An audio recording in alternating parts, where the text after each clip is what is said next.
Hi, this is Trin again. For today's video, magluluto naman ako ng chicken with sotanghon. Ang ating chicken, sotanghon malunggay, luya, sibuyas at bawang. Ay nanglagyan natin ng tubig ang ating sotanghon para ay lumambot. Ayan, pagkatapos ay iset aside natin ito, ibabad at magpainit na tayo ng kasirola. Ay ng ating kasirola, lagyan natin ang ating mantika pag mainit na dahil tayo ay magigisa na. At ilagay na nga natin ang ating luya. Pagkalagay ng luya, ito ay ating halu-haluin.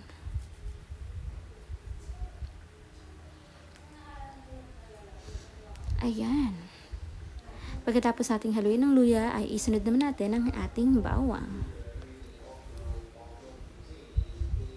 Ayan. Pagkalagay ng bawang, syempre hahaluin ulit natin ito.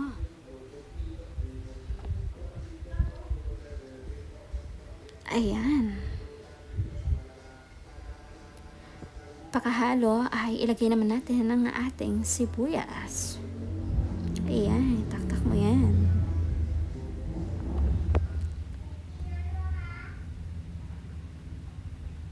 Ayan, haluin lamang po natin ito.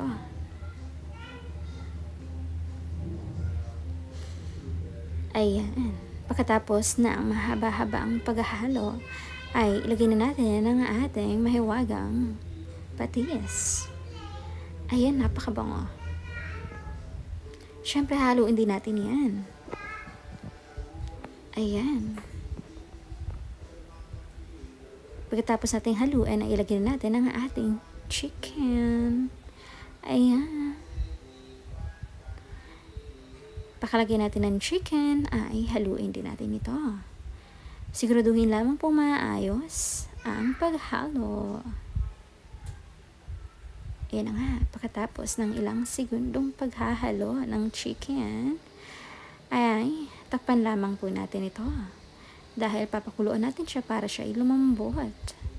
Ay na nga, kumulo-kulo na nga. Konting halo.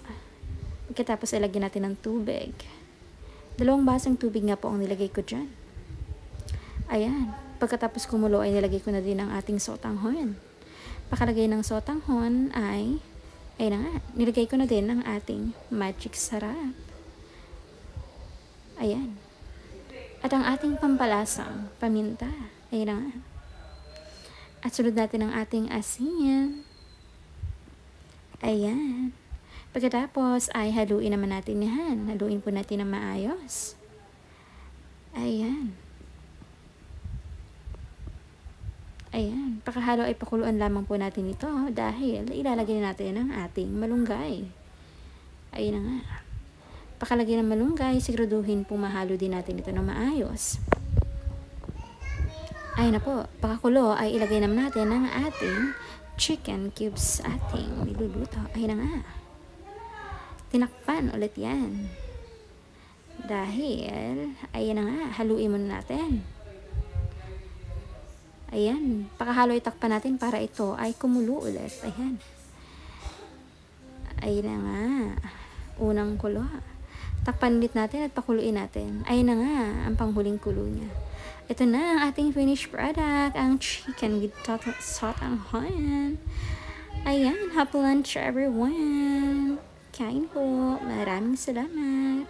Bye.